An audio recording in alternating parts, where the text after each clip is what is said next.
Hello and welcome. This is Gresham's opportunity to have our monthly Facebook Live. I am Mayor Travis Stovall, the Mayor of Gresham. And today I have Corey Foles, who is our Deputy City Manager. Corey, welcome.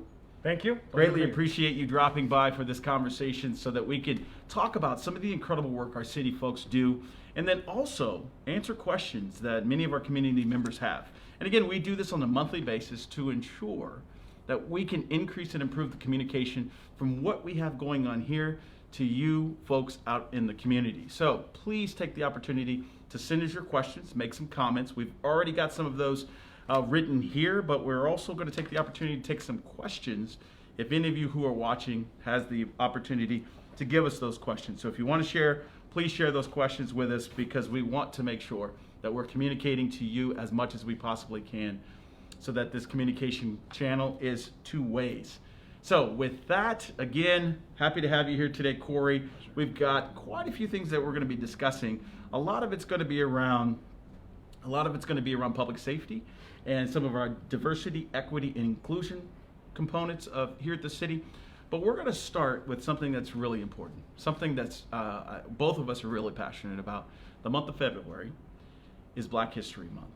And we take the opportunity to really lean into learning and delving into Black history within our country. And personally for me, it's something that reminds me of my lineage and ancestry in this country and the things that they did to help out this great country as it developed. You think about George Washington Carver, the great inventor, and many of the great things that he did in regards to agriculture. And some of you may know he did thousands of things with the peanut, but he's also done a lot of other great things. Just a great inventor, great teacher, great professor. And it's things like that that gives us the opportunity to just sit in these moments and again revel in our lineage, our heritage, and how it contributed to this country. I think about Rosa Parks. I was on the TriMet board for a number of years, and I think about her contribution to equality, and so it's paramount that these individuals, who many times gave their all, we take the opportunity to just sit and recognize. I think about, of course, Dr. Martin Luther King Jr. and many of the things that he did. Thurgood Marshall, many of the things that he did, and so I just really implore each and every one of us to just take a moment during this month to do a little reading, do a little research, allow yourself to sit in kind of that discovery of what it's all about. I grew up learning a lot about Black history, and again, this is that opportunity for us to take a look at that and remember it. Corey, any personal things that are personal reflections that you have in regards to Black History Month? Well, thanks, Mayor. It's hitting on the same things you spoke about and the people you spoke about, but it's the acknowledgement. That there's a month that's acknowledging the 400 years of the influences of African Americans in this country is phenomenal, and that we get an opportunity once a year during a month to think about that and reflect. It's an awesome opportunity. I second everything that you just said. I also want to recognize Harriet Tubman. When we think about, really, when you said 400 years, I was like, okay, 400 years, that's back in some early times, and some very instrumental folks who assisted us as we moved forward away from slavery and towards a more equitable nation. And so that's very, very important. We think about, again, we here's a city, modern day. What are some of the things that we're doing as a city to recognize? And I think there are various things going on around the community. I know some of our educational institutions, community-based organizations that are more reflective of the African American community are doing special things throughout the month. We at the City of Gresham will be actually having a proclamation recognizing and identifying the month of February as Black History Month. So that's forthcoming. I look forward to having the opportunity to share that with our community. So along those lines, Corey, we as a city have been doing a lot of work in regards to diversity, equity, and inclusion. We've gone through an entire DEI. DEI is diversity, equity, inclusion. I may refer to it that way as we go forth in this conversation. So some of our DEI efforts have really focused on really taking a look at the demographics of our city and ensuring that workforces and opportunities reflect that demographic. And so some of the things that we've done is we went through a whole process of DEI and developing some constructs and framework of how we would approach it. First and foremost, we out of that actual process, we hired a new diversity, equity, inclusion person here at the city. Kind of introduce us to that person. I know she isn't here right at the moment, but give us an introduction to that individual, and folks might see her around town and things like that. Yeah, very pleased to announce Denise Johnson is our Diversity, Equity, and Inclusion Manager. She started in January this year. Great asset to our team and to our city and to our community. So she comes with a wealth of experience, high level of education, professional. We're thrilled to have her. And as you said, yes, she will be out and about, and the community and our city and our employees will get to know her more as we progress.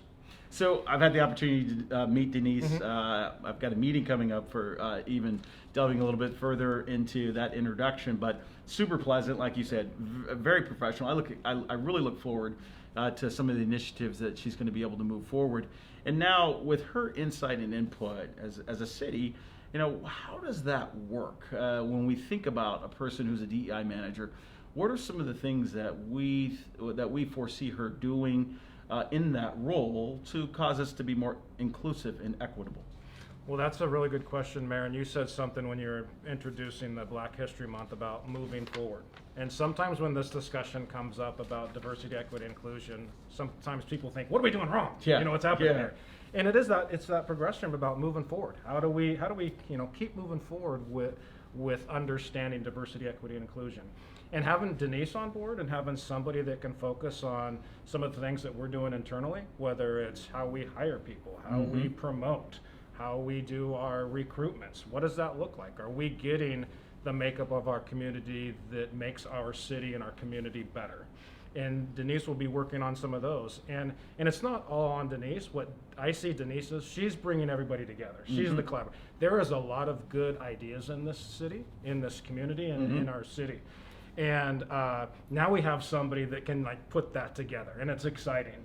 When it comes to what we're doing internally, whether it's training, development, or what are we doing within our community? How are we connecting with some of our community-based organizations? How are we spending our money? What does that look like? What's a priority to us?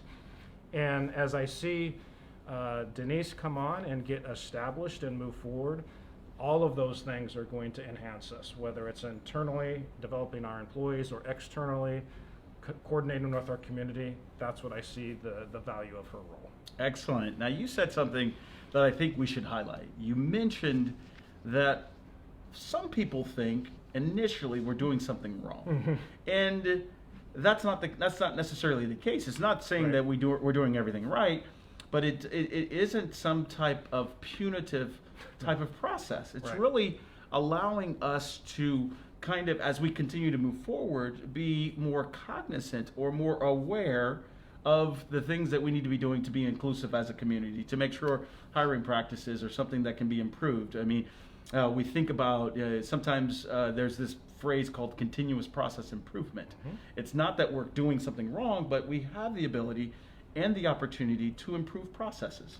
And essentially, I think that's what you just referenced, in our ability to really leverage the contributions of folks like Denise. And like you said, it's not just on her, it's really a total community.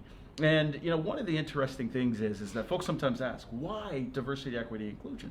Why is it important? One, I think it's the right thing to do, of course. But as you look at, sometimes we get questions from the private sector. And what has been determined and discovered in the private sector is that companies that have more diverse workforces experience higher earnings per share. They're just more profitable. They conduct themselves in ways that just generates better outcomes because they are more diverse. And so, taking a page out of the private sector, we can bring that here, and as a community, the better we are at leveraging all of our community, the better we are as community. You know, we can execute on things quicker. We can leverage the incredible brain trust that we call our community members. So I'm just kind of going off of some of the things you referenced. Correct me if I'm wrong, but I would probably say that that is some of the foundational things that causes us to really want to leverage all of the diversity in our community in a positive way. So I look forward to as a city, as a community, to work with Denise further and to continue to evolve as an inclusive city. One of the big topics that we're talking about, we're consistently talking about, of course, and rightly so, because it's very, very important, and that is public safety.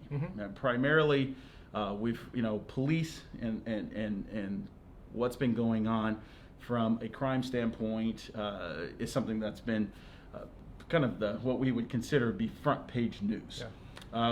When we say public safety, that's also inclusive of fire and our fire department and our first responders there.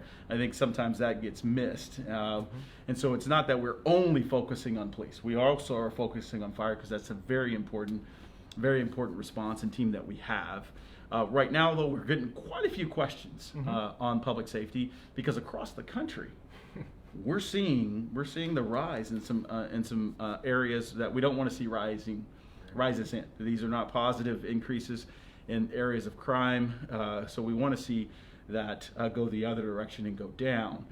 And so there's a reason why there's kind of hypersensitivity to this, to public safety, specifically on the law enforcement side.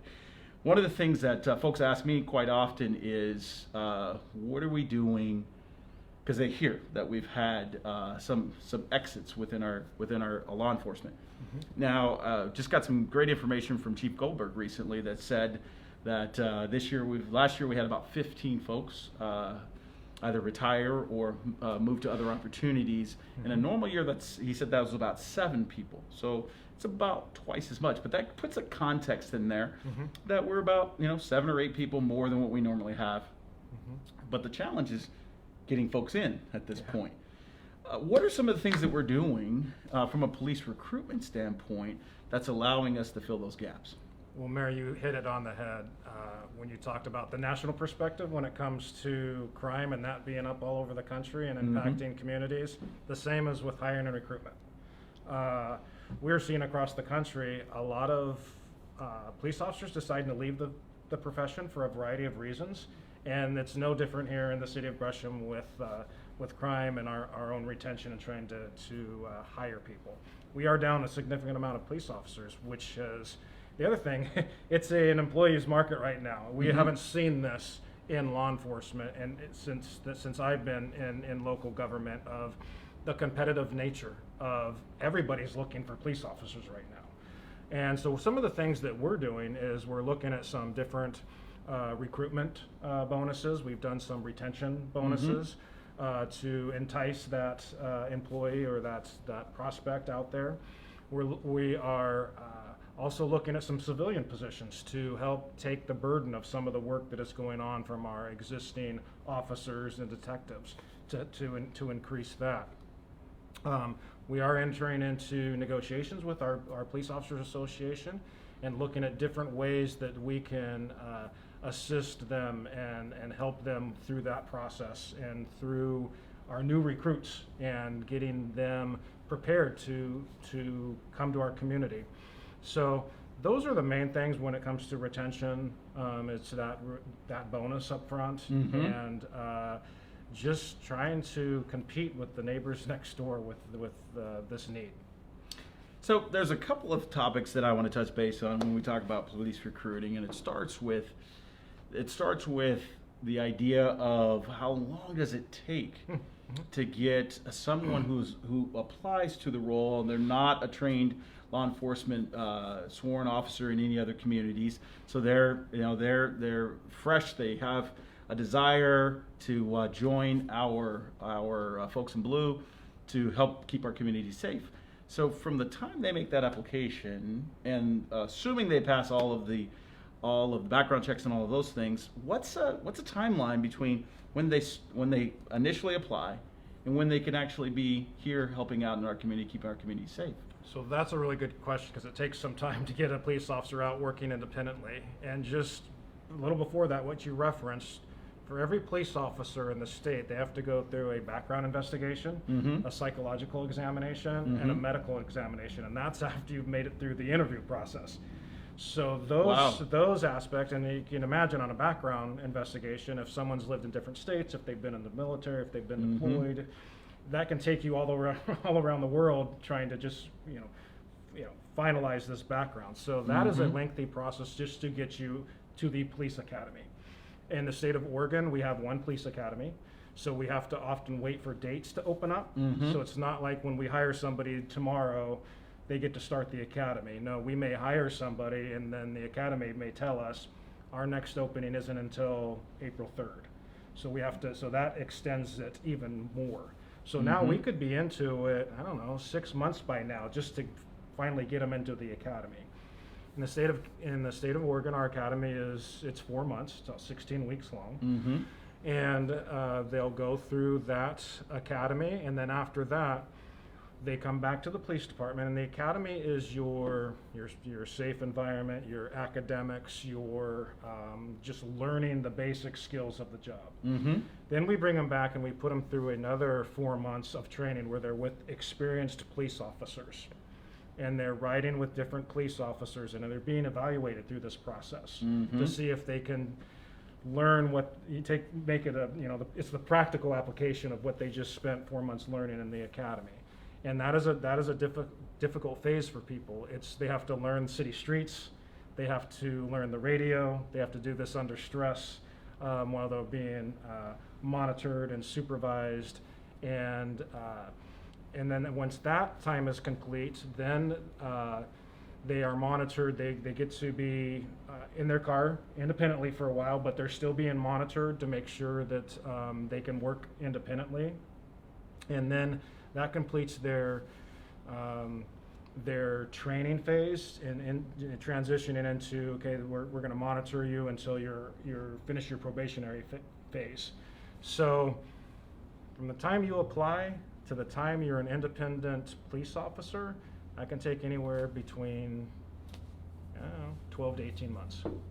So 12 to 18 months from the time they initially show interest to the time they're able to go out and really keep our community safe. That actually is quite a bit of time. Yes. And so there's really this lead time required well before we start to see any type of exits of folks who are retiring, which happens every year.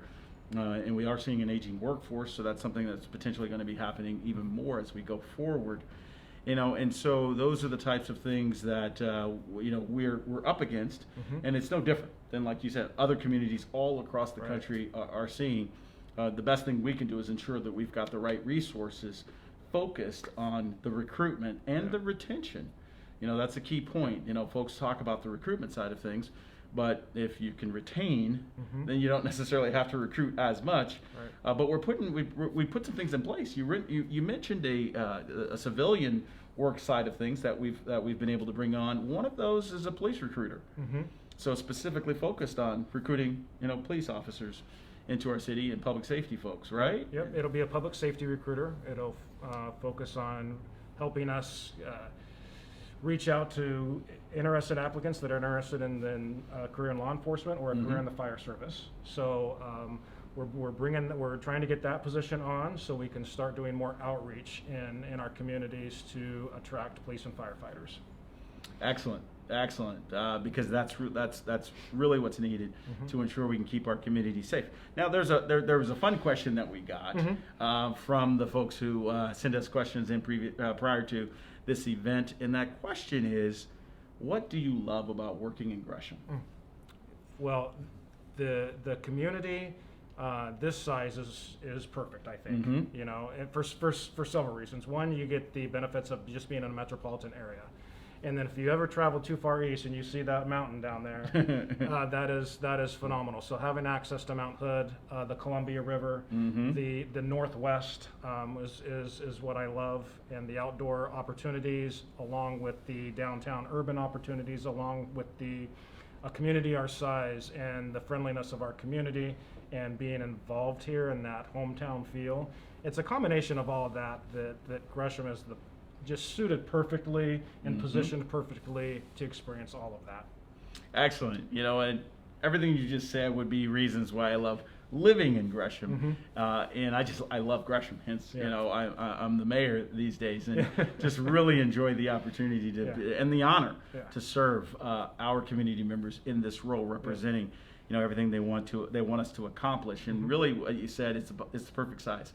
My reference is always, Gresham is the right size city. We are large enough to matter, both on the local, regional, state, and national stage. Right. But we're small enough to make it happen. Yeah. We're a nimble city, and it's a lot of fun. With being able to, and then, again, the honor and the privilege of serving in this capacity for our incredible community members. And again, we as we think about our incredible community members. We're still on the topic of public safety, so I don't want to exit that just yet, because folks do have some concerns. Folks are asking questions about what are we doing as a council, to support the efforts of police and fire. And I'm going to answer that question because I'm part of the council, and that is that we've had a couple of opportunities. We have our police, fire, and parks fee, sometimes referred to as the PFP, our police, fire, and parks. And the majority of those funds are split between police and fire. A lot of that's going to police. Our annual budget's about $80 million, which is what we call our general fund budget. That's where we have some opportunities to move the funds around a little bit. Out of our general fund of about $80 million, about $40 million of that is police. About $40 million of our $80 million budget is police. About $30 million of it is fire. Two very important components of our city. So about $70 million of an $80 million budget is police and fire. And again, those are investments our city wants us to make. Because of our property tax structure, those numbers, as far as the dollars that we get as a city, are limited on an annual basis. Thus, we've seen the need to actually reduce various resources throughout the city over the years, and that's problematic. That gets to a point where you can't essentially cut your way to better performance as a city. Right. And so at this point, we saw that a few years back, the police, fire, and parks fee was put into place. That raises about $3.8 million a year in the original function of that. But then in 2020, the latter part of 2020, in the fall of 2020, the council at that point in time actually added an additional 3.8 through a temporary addition to the police, fire, and parks fee. So now it raises about $8.6 million on an annual basis. So now it was set in place initially for a year, but clearly we could see that it was going to need to be extended. So this council actually extended that for one more year as we work through the long-term financial sustainability for our city. So we're up to additional $8.6 million that hasn't been in place prior to 2020. I mean, I take that back. $3.8 million that hasn't been in place prior to 2020. So since 2020, we've got an additional $3.8 million that's focused on the police, fire, and parks fee, which augments our original budget for police and fire, allows us to maintain the services at that level. And then the American Rescue Plan, because of COVID, the American Rescue Plan Act actually brought us an additional $25 million to our city, spread over 2 years. We've now been able to access another $5+ million split between police and fire.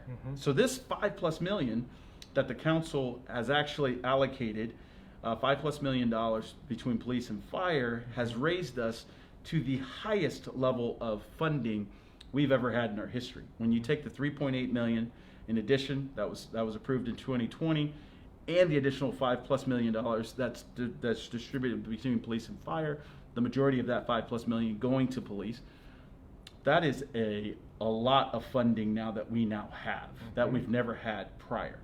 So, some folks ask about funding, whether or not there's conversations around defunding. That is not the case. We actually have some of the most funding focused on our public safety than we ever had in our history.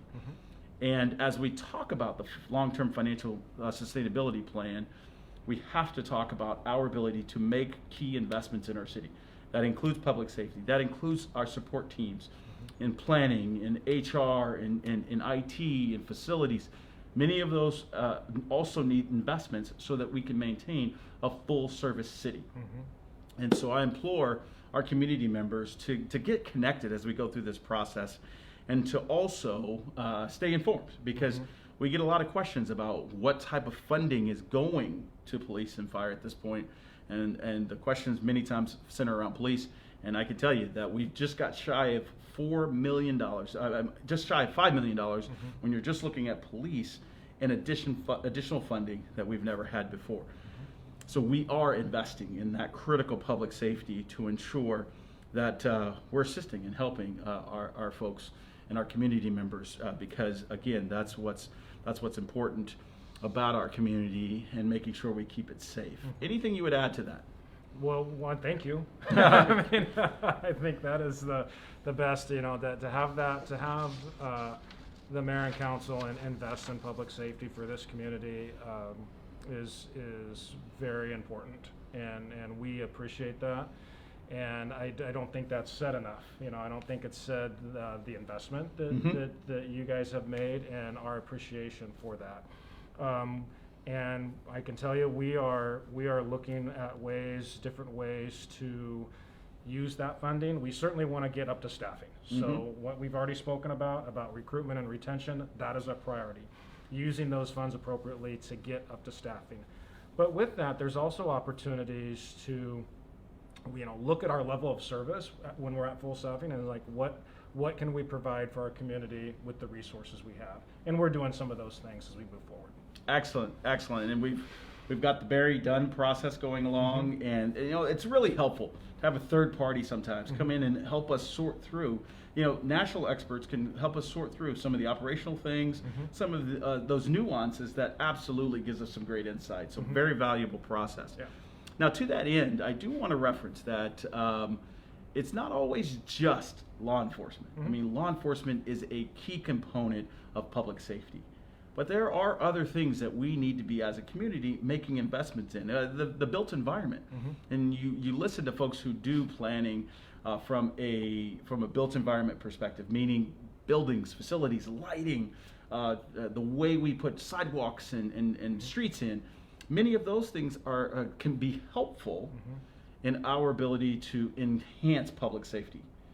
And parks, we talk about parks. Some people tend to believe that parks are softer in its contribution to community, but they're absolutely something that's a critical part. Me as a young man, if it wasn't for recreational programs in my community I grew up in, I wouldn't be here today, Corey. I can absolutely tell you that, because it could tell us exactly. I could tell you exactly that was a key component of that piece of it, and so we want to make sure that we are not singular in our focus. Right.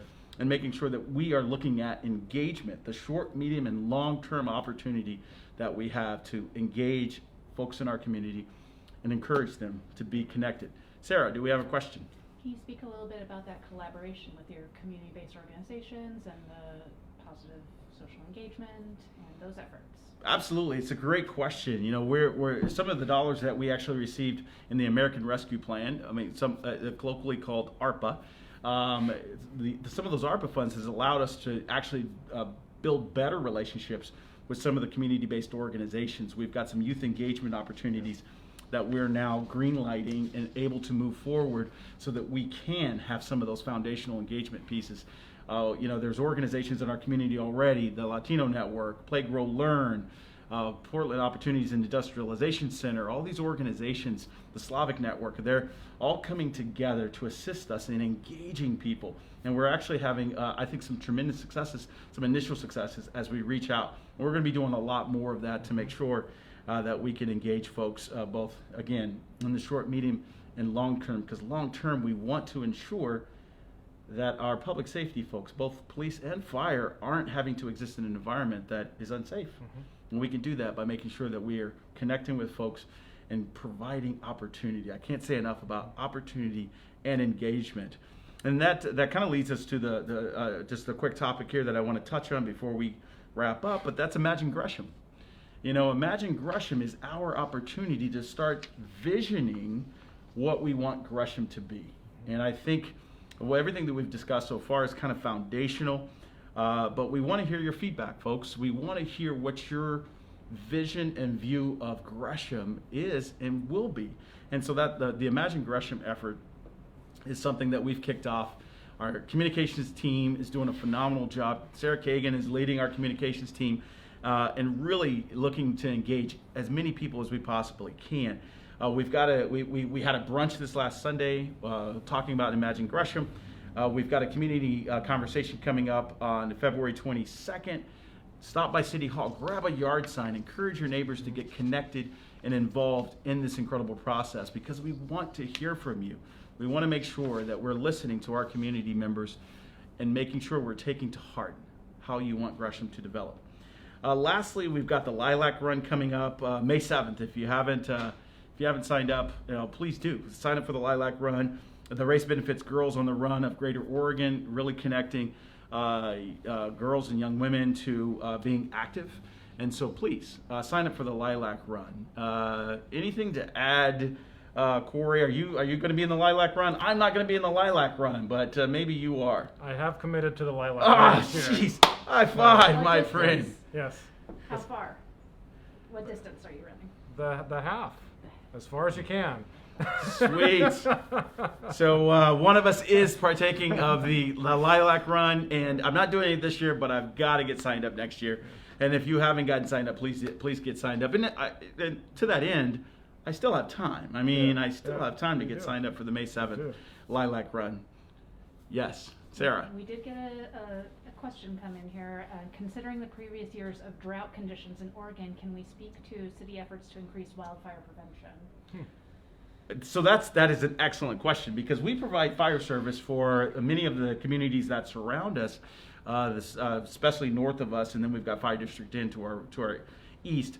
So last year we were pretty proactive in decreasing some of the things that were going on. Any other things that we're currently in the process of doing? It's a great question. We appreciate that question, the thoughtful question.